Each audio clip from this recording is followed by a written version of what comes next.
G'day ladies and gentlemen, ScottyD here from the Australia's Tabletop Wargaming Network, and welcome into our next installment in our From Sprue to Tabletop series.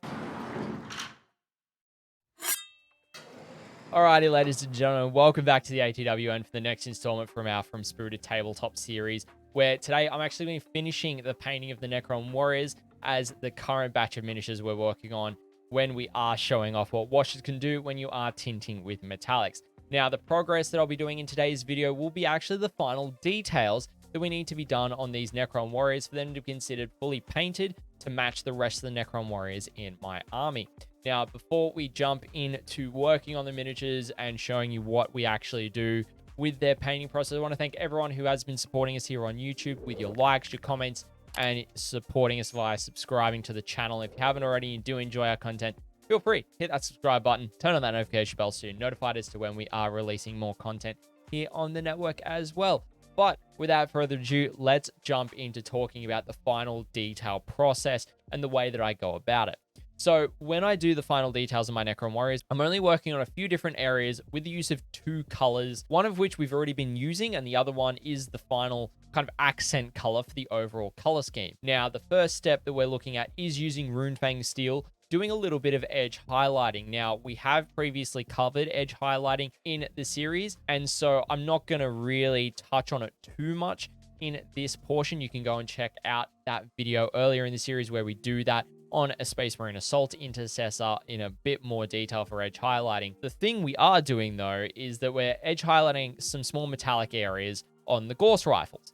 We've got the Gauss coils on there that we had to wash over, but we still want them to stand out a little bit. So we're going to do a little bit of edge highlighting on those. And so we're going to add that detail using a fine detail brush, getting in there, being nice and controlled, making sure that it's only on the coils, it's not on the recesses and such as well. Without further ado, let's jump over to the hobby desk where we can start working on this small area of edge highlights for these Necron Warriors.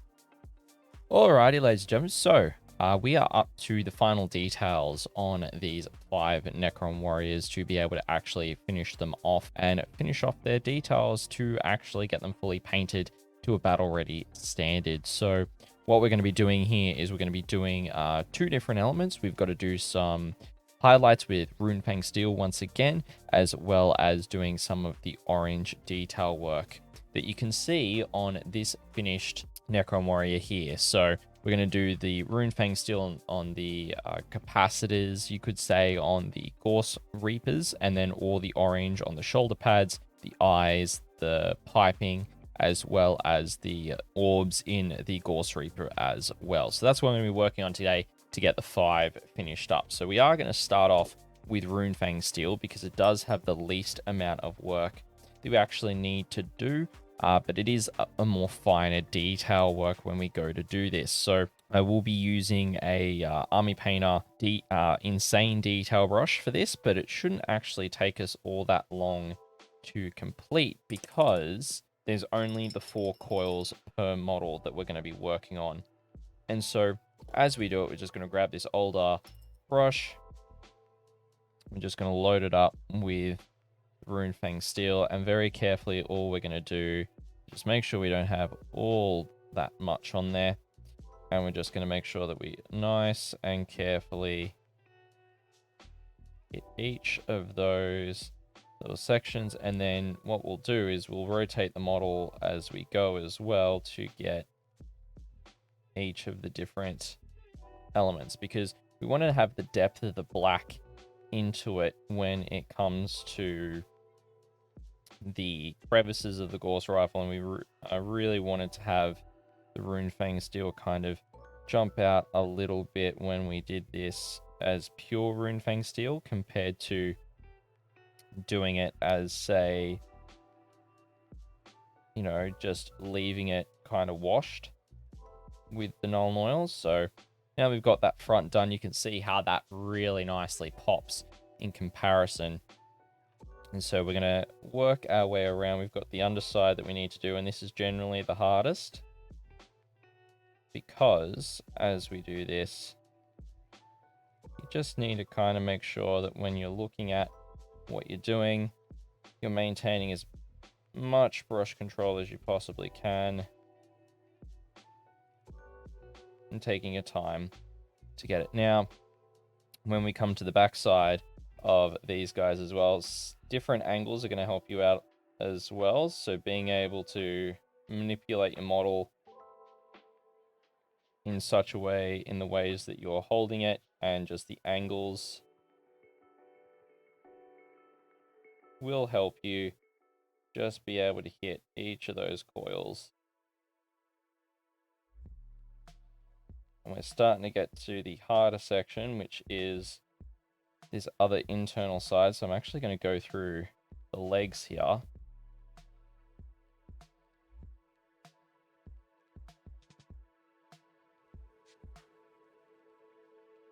Cool, and there we go. So we've actually just finished those coils on this Necron Warrior. You can see that it pops nicely compared to the darkness of the actual Gorse Reaper, the black. So we're going to go through and we're going to do the same thing across all the other the other 4 Necron Warriors as well.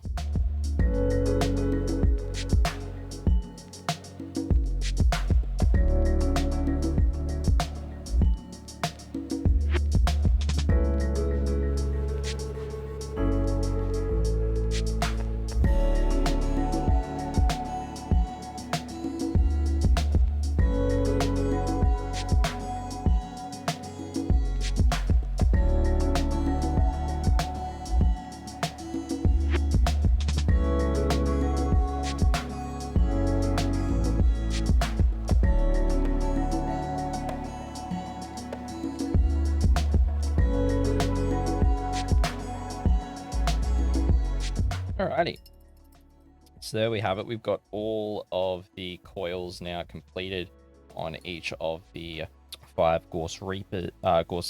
It's either Gorse Reapers or Gorse Flayers, and we're just going to pop the remainder of that Runefang steel that we didn't use back into the pot, ready for use on some other miniatures. Alrighty, so now that we've actually finished the edge highlighting portion of these miniatures, we've got some more final details that we need to work on to complete the actual Necron Warriors, and this is adding the accent color of orange to our Necron Warriors, as they're predominantly blue with their body, they're black on their weapons, so adding a warm color in there is really going to pop quite nicely. And so we're doing kind of a muted orange that is called a brown, but it's really more of a muted orange. And what we're doing that for, we're doing it on their shoulders, their eyes, as well as their Gorse weapon. Now, we'll be using a non-metallic acrylic color to do this last part of the painting on the Necron Warriors. Now, the important thing and the reason why we've done this last is that we're not actually wanting to get it onto any other parts of the Necron Warriors that we've already tinted. So we need to be quite careful when we are applying this non-metallic acrylic on them, because we don't want to have to go back and do acrylic touch-ups with Runefang steel, then do more washes to really tidy that up, and then, you know, it's going to look a bit odd, or we just have to live with the fact that it's been an issue if we can't actually swab it off quickly with a wet brush. So that is really important when it comes to painting your final colors after doing your tinting your models, and that's why it's really the last step that I do in my process, finishing off with the orange, and then that way it's able to be nice and clean and we get it done. And you want to take as much care as possible when doing so. Generally, I'll actually use a smaller brush than I need when working on this step, just to ensure that I've got enough control when I am actually painting the orange on my Necron Warriors. So let's jump back over to the hobby desk so I can show you how I do this process of those orange final details on the Necron Warriors as well. Now that finished that color, we're going to move on to working with the orange. And the orange that we utilize here is actually Skag Brown. The reason why I actually chose Skag Brown over going with something like Jaquero Orange or, you know, any of the actual oranges from Citadel is I actually found that this worked as a really nice orange tone when you pair it with the muted blue, which is really, really solid. I really like how it comes up. And so we've got both a detail brush and an insane detail brush, because we're going to be doing some different work with each. So we're going to start off with the detail brush. I'm just going to grab a decent amount of the Skag Brown here. And the important thing to note is when you are doing these shoulder pads, particularly when you're doing any normal water-based acrylics over metallics, is that it may take 2 coats to actually get a nice solid color. So that's why we're doing the shoulder pads first. So we'll just get, you know, a solid color down on those. Once we've got the shoulder pads done, we'll move on to the coils. Actually, not the coils, sorry, the cabling of the Gorse weapons. Then once we have those done, we'll go back, we'll do another coat on the shoulders, and then when we get up to the Insane Detail brush, what we'll be doing is we'll be doing the eyes and the orbs on the Gorse rifles as well.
Alright, so with that final second coat on the shoulder pads done, we've actually finished the majority of the final details that we need to do on these Necron Warriors. There is a couple of spots that we need to do left, which is the eyes and the orbs on their Gorse weapons. So what we're going to do is we're going to jump in, smash those out real quick, and then these guys will be fully painted. So we're going to grab our Insane Detail brush, and starting with the one that I'm holding, and we'll just go back down the line in the opposite way. We'll get these final details done.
right, and with that done, we've now just finished all of the final detail work we've needed to on these Necron Warriors, and they are now fully painted and ready to go. Outside of their basing, of course, we'll do that in a future video. But yeah, we've been able to finally get the orange added on, and these guys look nice and smick, ready to go to get their basing applied to them. Alrighty, everyone, and there you have it. We have now finished the final details of these Necron Warriors, and they are finished to the same painting level that I've completed all of my previous Necron Warriors to for my army. Now, we've still got the basing to be completed on these Necron Warriors as well, but we're going to be covering that in a bit of a future video, as we have previously covered basing briefly, but I want to be doing a video in the future talking a bit about advanced basing techniques, and we need a couple of different models and different techniques available for that video, because it's going to be a bit shorter, covering a couple of different processes on that one as well. But for now, for the next few videos, we're actually going to be covering a couple of different topics that I have experience in that I want to share with you guys before we jump into the next series for the next batch of miniatures that we're going to be working on. And it is going to be a relatively large batch, and we're going to be doing the one color at a time process when we are working on them as well. But that is going to be it for this From Sprue to Tabletop video, ladies and gentlemen. Alrighty, everyone, I want to thank each and every one of you for watching today's video. Really appreciate you guys watching our content here on the network, whether that is, you know, watching our tournament battle reports or the preview streams of events that we're covering, or even From Sprue to Tabletop, or the Wargaming highlights that we do as well on the network. And if you are enjoying any of our content, feel free, make sure you're dropping a like on it. Same with this video, feel free to drop a like, leave a comment below as well if you have any feedback or what you've enjoyed about this video. And if you want to catch more of our content, once again, feel free to hit that subscribe button, turn on that notification bell so you'll be notified as to when we are creating more content, releasing more content here on the network as well. And if you do want to catch any of our live streams where we do hobbying session of my own personal hobbying, or we also do tournament live coverage as well, feel free to head over to Twitch, where you can find us at Australis TWN. Hit us with a follow over there, and make sure you turn on the notification to be able to be notified when we're doing the streams over there as well. And I just want to take a quick moment to thank all of our Twitch subscribers and Ko-Fi members as well. Your financial contributions to being able to support us through Twitch and Ko-Fi as well really do help us be able to create more videos with what we're doing at the moment, and help us get to more events across the country, and it is always greatly appreciated. And if you do want to have a look at our Ko-Fi page, feel free to check it out. It is linked down in the description below, where you can support us with a one-off tip. You can do a monthly membership of either 5 or 10 Australian dollars, or you can sign up for some coaching from myself, whether that's hobbying, tournaments, and running communities, or also painting as well is there also. But ladies and gentlemen, thank you so much for watching, and I'll catch you in the next video.